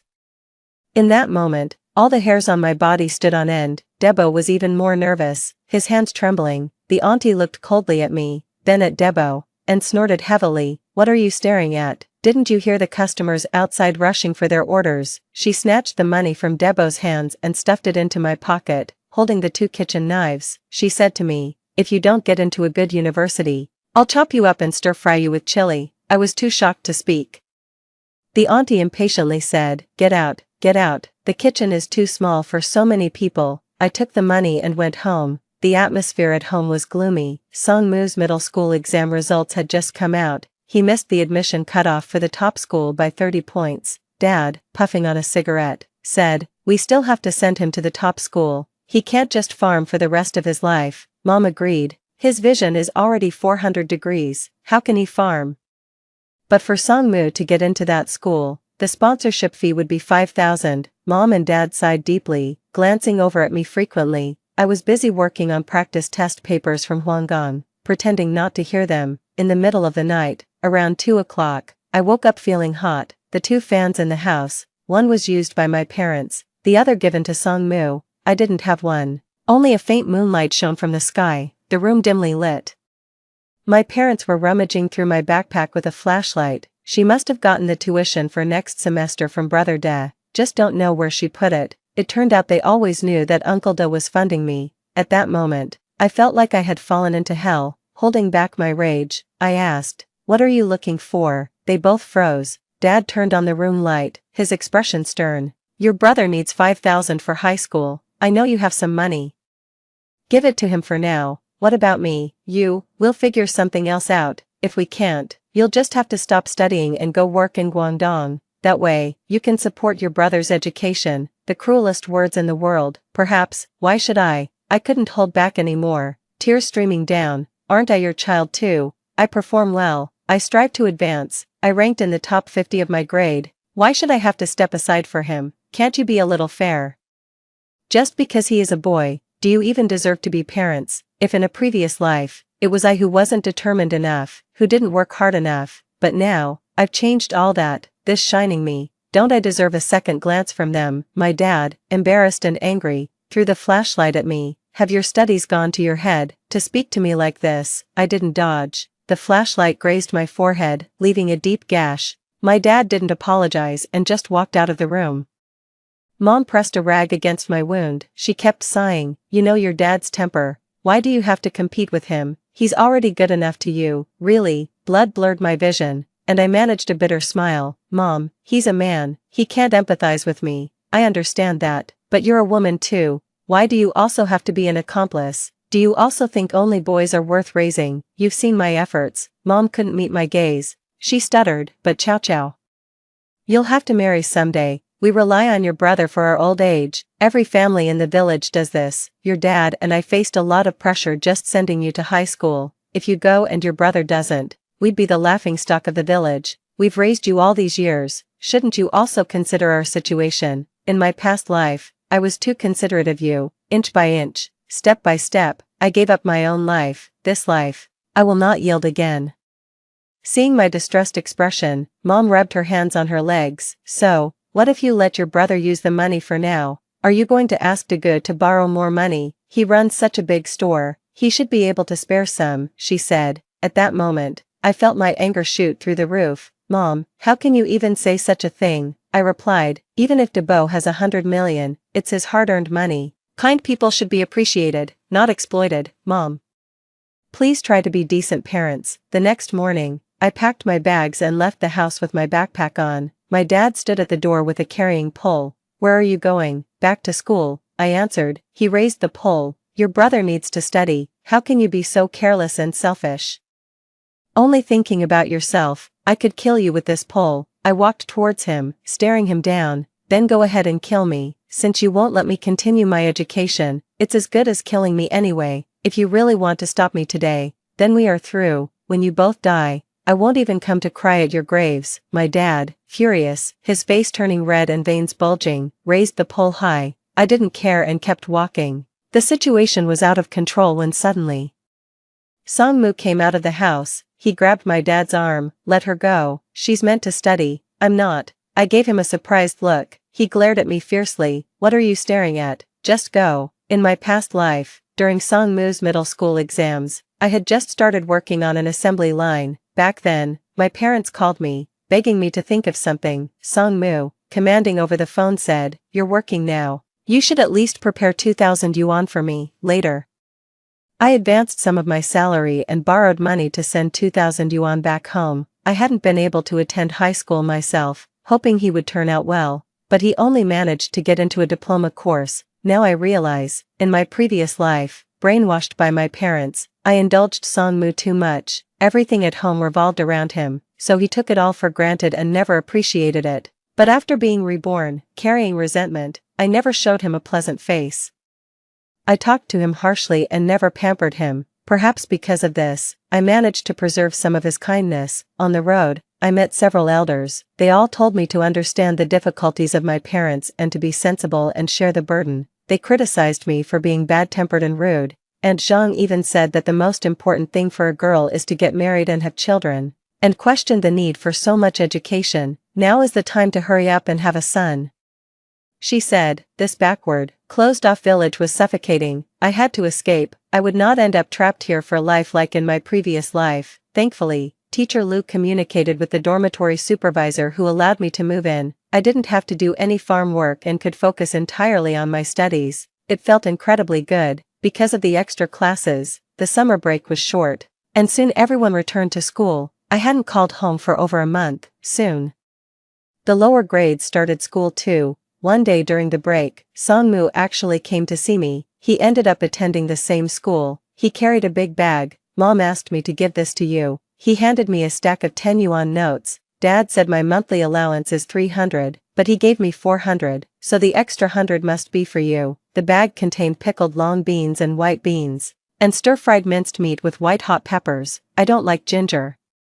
There isn't a single shred of ginger in these jarred vegetables. My heart is a mix of many emotions. Look, this is what parents are like. They tend to slap you hard, trying to mold you into the child they envision. Yet, they'll give you a tiny sweet date, letting you know they do love you a bit. I've lived twice, yet I still can't sever these ties. That day, after dinner, I passed by the notice board. The honor roll for the senior class hadn't been taken down yet. Sang-moo, in his military training uniform, stood there with a few classmates. Someone pointed at the list. "Song Chao, morning and evening." "Sang-moo, that name suits you well, and her grades are so good." Under the setting sun, Sang-moo lifted his chin proudly. "That's my sister." After the evening self-study, I went to find Sang-moo. I gave him all the notes I had made in my freshman year. After the middle school exams, I had a dream where I went to a vocational school, worked on an assembly line, married someone randomly, and eventually died in the hospital during childbirth due to complications. The dim light in the corridor cast a pale shadow on my face. It turns out, a life of over 30 years from my past life could be summarized in just one sentence. I looked at Sang-moo. "And you, paid your own way into the best high school, got addicted to games, ended up with a diploma and couldn't find a good job. You finally got a girlfriend, but she left you because she thought you were too poor." Sang-moo, I don't want my life to be as tragic as that dream, so I strive with all my might. As for whether you want to drift through life aimlessly or start striving now to change your life, that's for you to decide. I tossed the notes at him and walked away. For an entire semester, I didn't go home. Sometimes, my mom would send me some things through Sang-moo. I studied day and night. In my previous life, I self-studied for a diploma and a bachelor's degree, but those were nothing compared to the real college entrance exam, top 50 in the grade. It wasn't just about working hard, it was about having talent, or like Zhang Jia, combining both talent and effort. The moment I relaxed, someone would surpass me. Sometimes I would think, even a high school in a small county is so competitive, what about top high schools? Or at the provincial or national level, I am but a drop in the ocean. Yet even if I am an invisible speck of dust, I will try my hardest to rise with the wind. Perhaps I'll land on a mountain peak, becoming a grain of sand that overlooks the ranges, or maybe I'll land on a skyscraper, sharing the breath and fate of the city's bustling traffic. In any case, I won't be stuck in the mud of Ming Mountain Village again. Sometimes I'm so tired I don't even want to talk. There are moments of doubt too, living a life anew. Why can't I be as powerful as those characters in novels? It's always Zhang Jia who pulls me back. In the chilly nights of April, he smiles under the brilliant starry sky, saying, "Hang in there, we're close to victory." The spring flowers bloom and then fade, the gardenia quietly buds. I don't know when it started, but as I pass by the small garden under the third-year building, there's a faint fragrance in the air. The gardenias have bloomed. Finally, the college entrance exam is here. This is the test of my 3 years of hard work, and whether I've made the right choices since my rebirth. I'm lucky that the exam venue is at my own school. It poured rain on those 2 days of exams. Raindrops pelted against the glass, creating a crackling sound. It suddenly reminded me of the day I gave birth. The weather was just like today. My cries of pain and pleas were shattered by the heavy rain. Outside the door, my mother-in-law's curses and Zhang Shuai's shouts, urging me to hold on a little longer, pounded on my chest like a drum. That time, I walked towards death in a torrential downpour. This time, I am to embrace rebirth amidst the thunderstorm. After the last exam, I walked out of the examination hall and saw Zhang Jia coming out from a classroom at the far end of the corridor. The continuous rain of the past 2 days had stopped at some unknown time. A summer rainbow hung across the sky. He smiled at me across the bustling crowd. I smiled back, and as I did, tears began to flow. During the days waiting for the results, I returned to the village. In the past 3 years, only Song Mu and I from this backward mountain village had made it into the top high school. The other kids either went to work in Guangdong right after graduation or pursued a diploma before joining the assembly line. The villagers still remembered me as the one who barely made it into the top high school. Being a girl who excels in studies isn't considered something to boast about, so, the women would ask, "Chaoyang, can you get into a regular university? If you only make it into a third-tier college, your parents definitely won't be able to afford it." Aunt Zhang Tisk sked. I always said high school was useless. Look at my Xiao Shuai. He started working last year and has already sent home 5,000 yuan. For a moment, the women were full of envy, praising Aunt Zhang for her parenting skills. Their vision was limited. They thought the 5,000 yuan in hand was more reliable than an uncertain future of 50 or 500,000. Aunt Zhang looked at me with a smile. "Chaoyang, you're not getting any younger. Why don't you just go work with Xiao Shuai this time and later on become my daughter-in-law?" "I won't mistreat you," my aunt, who was slightly more insightful, commented. "After all, it's a key class at the top high school. You should be able to get into a second-tier college. But these days a second-tier degree isn't very valuable unless it's from a top university." Yet initially, she had said that graduating from a vocational school was good enough. 2 days before the exam results, Zhang Jia called me. "Chaoyang, have you thought about which university you want to apply to?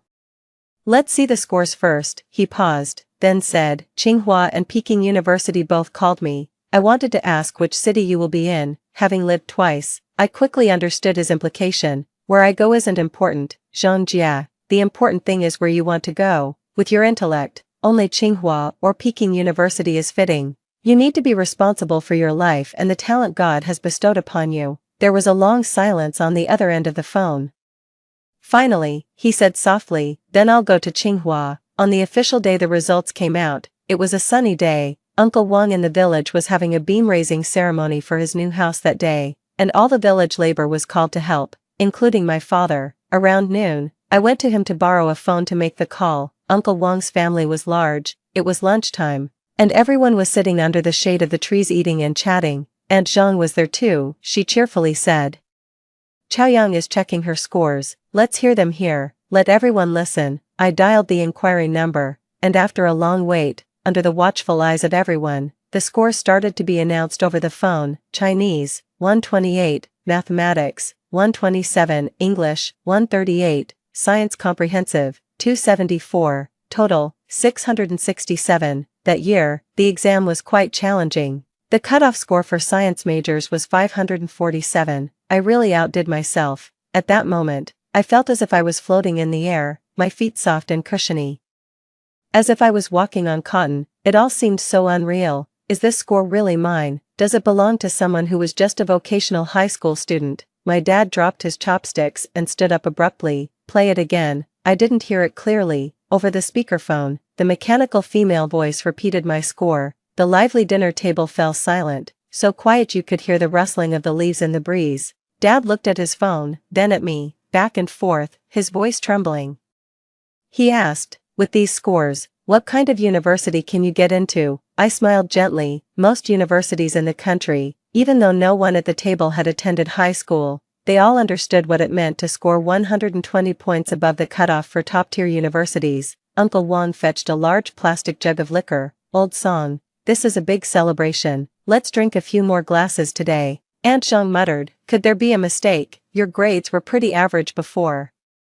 Just slightly better than Xiao Shuai's. If university entrance were this easy, I should have made Xiao Shuai attend high school. Amidst the warm buzz of alcohol, my dad, his face flushed with joy, said, it's a pity Chao is a girl, if only she were a boy. Everyone nodded in agreement. Uncle Wang said, your son Xiaomu is also studying at No. 1 high school. If Chao can achieve such great scores, Xiaomu should be able to get into Tsinghua or Peking University. Dad laughed heartily. That's quite possible. My son has always been smart. The conversation then turned to everyone's sons. The midday sun was glaring and hot. Sweat covered my back and forehead. Changing these outdated notions was never going to happen overnight, but I believe, at least for today, they began to realize, a girl is also worth investing in. Considering my scores and following teacher Lu's advice, I eventually applied to Zhejiang University.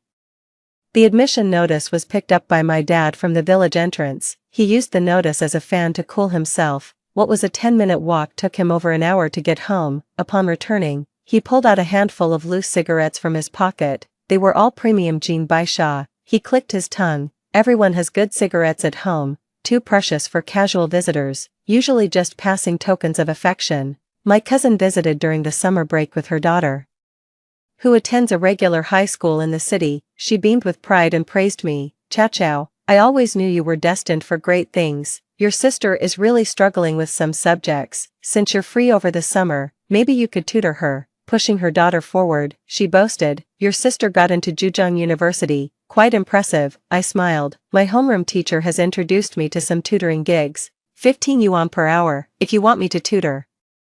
I need to schedule your time first. My cousin's face changed slightly. Family members charging each other for tutoring. Even close siblings keep clear accounts. She left somewhat embarrassed. Knowledge can indeed be effectively transformed into money. Zhang Jia tutors students for 20 yuan an hour because he's a student at Tsinghua, and me, at 15 yuan an hour. Another classmate charges 12 yuan. Teacher Lu found me a place to stay. The landlord does not charge me rent. All she needs is for someone to help her daughter with her homework every day. Her daughter is only in the 3rd grade of elementary school. Look at this, under the same sky, in the same small town, parents in this world are not all the same. Some would rather clip their children's wings, while others prepare in advance, eager to support their children's flight early on. I teach for 4 hours a day, and the students' parents give me milk and seasonal fruits, earning me 60 yuan. During the slack farming season, my dad works as a laborer, toiling for 10 hours under the sun and wind, earning just 30 yuan. Perhaps it was from this moment, my parents truly understood that I was different from before. They realized the heights a female college student could reach, something beyond what they had ever imagined. After class that day, on my way home, I unexpectedly ran into Song Mu. He and a few classmates were coming out of an internet cafe. Seeing me, he panicked instantly, hastily explaining, it was a middle school reunion. I'm heading back tonight. I was calm. It's your life, you manage it. I turned to leave, but he followed me. He looked wronged. Song Chao, what have I done to offend you? You didn't used to treat me this way, he shouted. Are you still my sister? The setting sun was brilliant, highlighting the sweat beads on his forehead. I took a deep breath and slowly said, Song Mu, born into our kind of family, in our kind of environment, we can only rely on ourselves. If you try your best to change your life, I can lend you a hand. If you choose to degrade yourself, I will not reach out, because I don't want to risk my own life too. If you think I'm selfish and don't acknowledge me as your sister, that's okay. I don't care either. Song Mu was visibly shaken. He breathed heavily, as if he had countless words he wanted to hurl at me. However, after a minute of confrontation, he dejectedly lowered his head. I'm sorry, I'll start studying hard from tomorrow. My college tuition was funded through loans. My mother handed me 5 crumpled 100 yuan bills. She advised me, when you're in a different place, be cautious in your actions and speech, try not to offend anyone, and prioritize harmony, be frugal with money, you know our family's situation.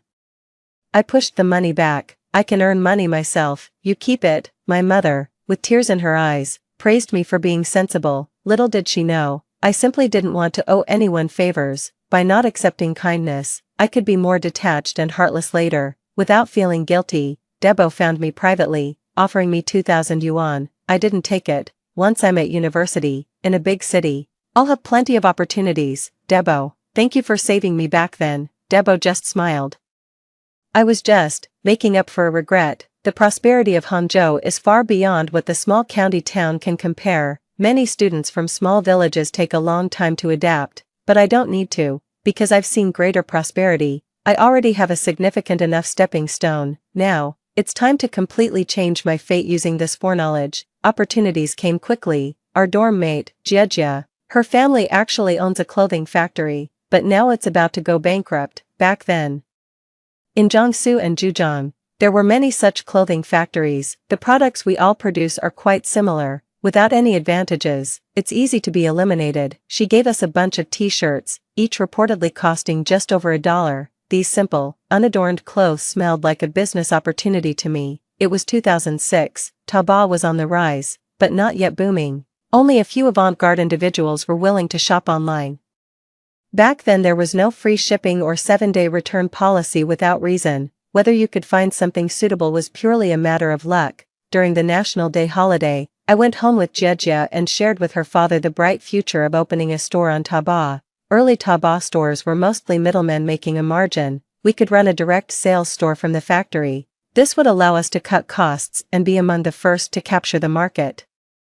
The required investment wasn't much. We could find models and photographers from among university students. They had the time, were willing to revise repeatedly, and were relatively inexpensive. As for the designer, I already had someone in mind. In my previous life, I was a team leader in a garment workshop and had met the company's design manager. Since we were from the same province, we chatted for a bit. She said she graduated from the China Academy of Art. Considering her age, she should be a junior in college now. With persistent persuasion and Jia's incessant coaxing, her father finally agreed. He asked me, "How much salary do you want?" "I'll manage the operations, and I'd like relative freedom in decision-making. I want 15% of the net profits as my income." Jia's dad laughed. "If this fails, you won't earn a penny." "It won't fail. If it did, that would mean I've wasted decades of my life." Back then, Taobao didn't have Tmall stores yet.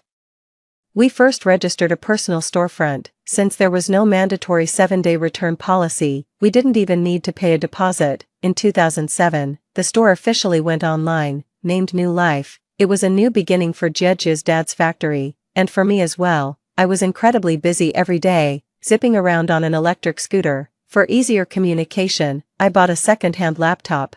Zhang Jiyuan was in Beijing, busy with his studies. Sometimes we chatted on QQ, but after a few words, I had to rush off to handle other matters. The night before the store went online, he told me, "Zhao, it's windy in Beijing, looks like it's going to snow again. I feel like you're a gust of wind I can't grasp." It was already past 1 in the morning. I looked up and saw the stars outside the window. I replied with a smile, "The weather in Hangzhou is great. I see many stars." Zhang Jiyuan, to me, "You were once those unreachable stars in the sky. Why try to grasp me? I am the wind, and you are the stars. We can always walk side by side under the same sky." After a long while, he replied, "I remember what you said back then." One day, when chatting with Zhang Jiyuan, he mentioned that after getting into Tsinghua University, he had won several prizes. After deducting his mother's medical expenses, he still had about 100,000 yuan and was thinking of investing it. I opened the stock market app and told him, "Buy stocks. Right now, anything will rise. But once the Shanghai Stock Index hits 6,000 points, make sure to sell everything. Do not hesitate." In my previous life, I never played the stock market either. The reason I know about it is because there was a workshop supervisor at our factory who, in 2008, lost all his money due to a major stock market crash and ended up deeply in debt. Unable to cope with the stress, he eventually jumped from a building and took his own life. at that time, there was a lot of talk in the factory. And I heard many people saying that they should have sold their stocks when the market hit 6,000 points. Jean Jia trusted me on this. He watched the stocks climb higher every day and asked me if I was some kind of prophet. Jean Jia, do you know a flower called the snow willow? I asked him. People think it's dead when it's cut and dried, but just give it enough water, and it will bloom again. I'm not a prophet, I'm just a snow willow that has come back to life. My energy was still focused on running the store. Our target customers were young urban women. They had purchasing power and were willing to try new things. Within just a year, the store had improved significantly. 2008 was a booming year for Taobao and also for the emergence of new women's fashion stores. It dramatically turned around Jia Jia's father's factory from the brink of loss to profit, because I had to balance studies and work, and often visit the factory to check on samples. I forced myself to get a driver's license and bought a used car. Jia's father kept his promise to give dividends every 6 months, always on time. In the summer of my sophomore year, Songmu took his college entrance exams. He got into a 211 university. My parents were overjoyed, threw a big feast, and insisted I come home to celebrate. I arrived in the village in a new outfit, wearing sunglasses, and driving my used sedan. Everyone was stunned, even my parents were shocked. I hadn't been home for 2 years, and every time they called to ask if I needed money, I said I didn't. In their minds, they probably thought I was just scraping by tutoring. The most shocked were my aunt and Aunt Zhang. They huddled together whispering. Eventually, my aunt disdainfully said, "Chow chow. Students should focus on their studies and not get involved in shady businesses." Aunt Zhang agreed. "We shouldn't earn money that's not clean, you see." In their eyes, a woman making a lot of money must be up to no good. Even my parents were doubtful. "Where did you get all this money from, and what are you wearing? Such a short skirt, and your top doesn't even have sleeves." Everyone was talking. Finally, it was the village secretary's niece, who worked on the assembly line, who cleared things up for me. Guess what? She had seen me at the factory when I was checking on the merchandise, but there were so many workers, I didn't remember her at all. Suddenly, the villagers were all abuzz. They all wanted to know how I made so much money. They were envious, saying that education really does pay off. Look at that, still in university and already driving a car, wearing such fancy clothes and shoes. My parents were beaming with pride. My father, holding my hand, laughed heartily. "I always knew she would make something of herself. You all told me not to bother educating a girl. Now you see, my daughter is really something." Everyone offered their compliments. The elders in the clan tried to guilt me. "Now that you're making money, you'll have to take care of your brother's education. Your family's house is too old. You should pay to build your parents a new one." I didn't bother to respond. My aunt pulled me aside, her face full of ingratiating smiles. "Your cousin has been unemployed at home for years. He can't find a job. You're so capable now. You should really sort something out for him. What does he want to do?" My aunt slapped her thigh. "Of course, he should work in an office, drink tea, and read the newspaper every day. He can't handle strenuous jobs. His health has always been poor. As for the salary, 2,000 yuan a month should be enough. He's a legitimate technical secondary school graduate." I couldn't help but laugh. "I have a classmate whose factory is short of security guards, paying 800 yuan a month with rotating shifts. If my cousin is willing, I could introduce him." The look on my aunt's face was as ugly as it could get, but she no longer dared to lecture me like she used to, because our positions had changed. These past few years, I've rarely contacted my family, but every now and then, Songmu would call me. We didn't have much in common, so after asking if I had eaten and if I was doing well, we would hang up. That night, after the guests had left, my dad said, "Your Uncle Da's shop needs to relocate and he seems to be having some trouble. He helped you before, you should go see him." Sometimes, I really don't know how to judge my family. They are selfish, but they also know gratitude. The next morning, I went to see Uncle Da. His business was suffering because the bus station had moved. He wanted to set up a new storefront, but he didn't have enough money. I gave him 80,000. Uncle Da absolutely refused to take it. "You, a young girl, worked so hard to earn this money. Keep it for yourself, save it for your dowry. Please take it, you deserve it. The help you gave me before is worth far more than this money. If it wasn't for your help when I was in a tough spot, I might be on a production line right now." After much persuasion, Uncle Da finally accepted. He wiped the corner of his eye. "I'm glad. I didn't choose the wrong person. Seeing you succeed truly makes me happy." My parents wanted me to pay for Song Mu's tuition and living expenses. He refused. I'm a grown man, fully capable. Why should a woman support me? If she can earn money while studying at university, why can't I? I don't want it. At that moment, I realized he had grown up. Excessive pampering and indulging are like aphids on a young tree. Over time, they will completely devour the sapling, but storms, although they can blow the tree sideways. Only through such trials can the sapling eventually stand strong on its own. After that summer, my status had changed. At family gatherings, where previously I might not have been allowed at the table when there were many guests, now I always had a seat. The elder relatives would scold their children by saying, "If only you were half as worry-free as your sister Chow Chow." Aunts and uncles all wanted to benefit from my success. My parents, easily swayed, would occasionally speak well of those relatives. Unfortunately, their words were ineffectual. One New Year's Day, I went to wish Uncle De well. My mother looked downcast. "Chow Chow, do you dislike your mom?" "We also had our difficulties. It's not really about dislike, it's just hard to feel close. For the rest of my life, I will do my duty as a daughter, give money when needed, buy things when necessary, but my heart, I never truly belonged to that family, nor to my parents." In my senior year of college, Zhang Shuai got married. His bride was a female worker from his factory. On the 26th day of the last lunar month, the couple, dressed in cheap, bright red toasting outfits, went from table to table offering drinks. That evening, my middle school classmates invited me to join them in playing pranks in the newlyweds' room. Standing at the doorway, I watched them roughhouse without any sense of propriety. It was like watching my past self. I felt quite uncomfortable that day, and wanted Zhang Shuai to put a stop to their antics, but he said, "It's a day of great joy, don't dampen the spirits." Eventually, I took a broom and chased the group away, for which my mother-in-law chided me for being insensitive, suddenly feeling it was all pointless. I turned and left. Years passed, and the muddy village roads have been paved with concrete. More and more people are venturing into the outside world, but have their mindsets truly evolved? I'm not sure. Small snowflakes began to drift from the sky. Zhang Shuai followed me out, drunk, with a flushed face. He blocked my path. "Chow Chow, if I had also gone to high school back then, would you have noticed me?" "I would rather never marry at all than be with you," I replied coldly.